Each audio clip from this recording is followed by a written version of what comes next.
Greetings! Today, we're embarking on an explosive journey through time, exploring the awe-inspiring power of atomic bombs.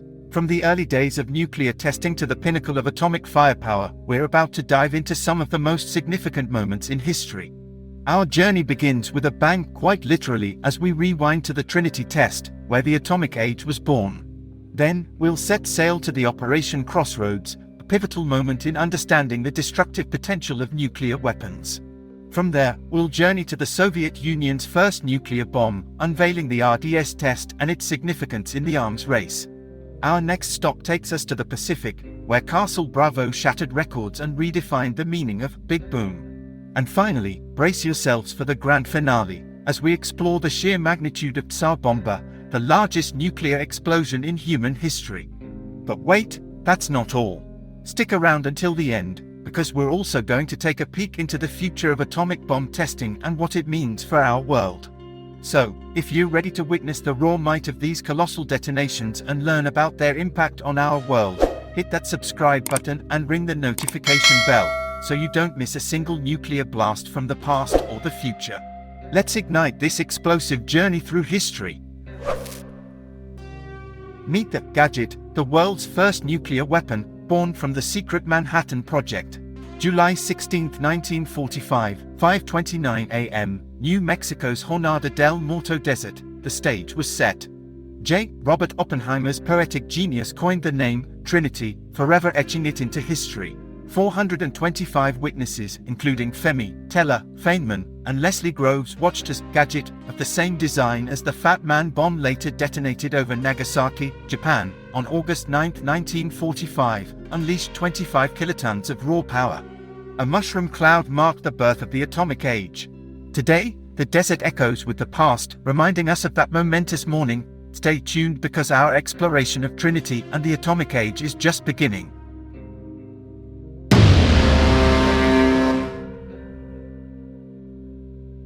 We're diving into Operation Crossroads, a pair of nuclear tests that rocked Bikini Atoll in mid-1946. These tests marked the first detonations of nuclear devices since the bombings of Nagasaki in August 1945.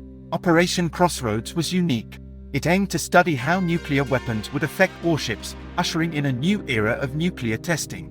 Joint Army-Navy Task Force 1, led by Vice Admiral William H. P. Blandy, took charge, diverging from the Manhattan Project that developed the atomic bombs during World War II. The stage was set with a fleet of 95 target ships anchored in Bikini Lagoon, a sight closely watched by an invited audience and a significant press corps. 2 Fat Man plutonium implosion-type nuclear devices, similar to the ones dropped on Nagasaki, were ready for action, each packing a punch of 23 kilotons of TNT. The first test, codenamed Able, dropped Gilda from a B-29 superfortress named Dave's Dream on July 1, 1946. It missed its target slightly but still caused significant ship damage. Then came the underwater explosion of Helen of Bikini on July 25, 1946, sending radioactive sea spray far and wide, causing extensive contamination. The native residents of Bikini were evacuated from the island, leaving it uninhabited due to extensive radioactive contamination from later thermonuclear tests.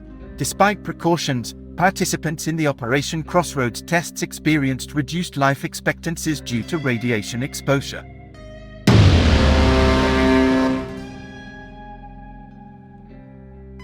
The RDS-1, also known as Isdeli 501 or First Lightning, was the star of the Soviet Union's first nuclear test.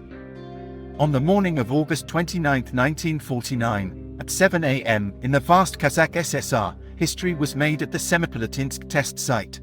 The United States had a special name for it, Joe 1, in a nod to Joseph Stalin himself.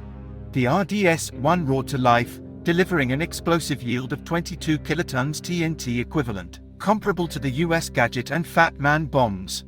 The Soviets gained knowledge of this implosion-type weapon, with a solid plutonium core, through extensive intelligence about the design of the Fat Man bomb during World War II. Preparations were careful and precise. Wooden and brick houses, a bridge, and even a mock metro railway were built nearby.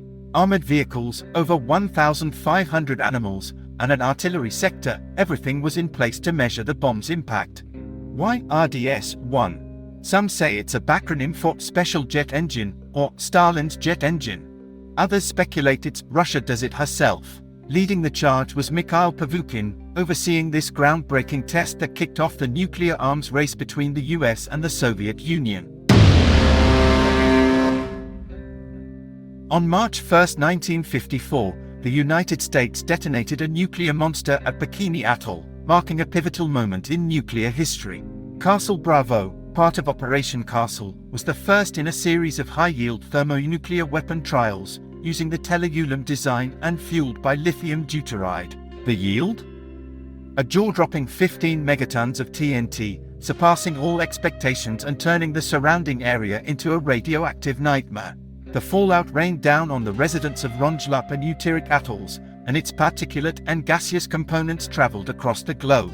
Shockingly, the island's inhabitants weren't evacuated until 3 agonizing days later, leaving them to suffer from the devastating effects of radiation sickness. And the horror didn't stop there. 23 crew members aboard the Japanese fishing vessel Daigo Fukuri Maru, or Lucky Dragon No. 5, were also contaminated by the heavy fallout, experiencing acute radiation syndrome. Castle Bravo's terrifying power not only shook the Earth but also incited a resounding international response, sparking global concerns over atmospheric thermonuclear testing. In the turbulent mid-1950s, the United States held an undisputed edge in nuclear weaponry, while the USSR was developing its own thermonuclear charges. But here's the catch: there were no effective means to deliver these nuclear warheads to the US, leaving the USSR without a realistic retaliatory strike option. Enter the Tsar Bomber, also known as AN-602, a thermonuclear aerial bomb of unimaginable power. This extraordinary project was led by the Soviet physicist Andrei Sakharov. On October 30, 1961, history was made. The Tsar Bomber was tested, unveiling new design principles for high-yield thermonuclear charges. It was described as a nuclear device of practically unlimited power. Dropped by parachute from a Tu-95V aircraft, the Tsar Bomber autonomously detonated 4,000 meters above Cape Sukhoi North on Seveny Island. The Tsar Bomber stands as the most physically potent creation in human history. This superbomb's creation and testing carried immense political weight. It showcased the USSR's potential to wield unparalleled nuclear might, leading to global implications. Notably, after the Tsar Bomber test, the United States refrained from escalating its own nuclear tests. In 1963, the treaty banning nuclear weapon tests in the atmosphere, outer space, and underwater was signed in Moscow. The Tsar Bomber's effects were felt worldwide. Its blinding flash was visible over 1,000 kilometers away and observed in Norway, Greenland, and Alaska. The shockwave circled the globe 3 times. Seveny village, just 55 kilometers from ground zero, was utterly obliterated, and even hundreds of kilometers away, wooden houses crumbled, stone structures lost roofs, windows, and doors, and radio communications faltered for nearly an hour. Before we part ways, let's glimpse into the future. Today, the United States and the former Soviet Union may possess fewer nuclear weapons, but the nuclear landscape has evolved. Now, more nations hold this formidable power in their grasp, demanding a delicate balance of diplomacy and disarmament to ensure a safer world. As we navigate this uncertain terrain, it's crucial to remember the lessons of history, reminding us of the incredible destructive force we wield and the collective responsibility we share. Feel free to subscribe, stay tuned for more explosive tales from history.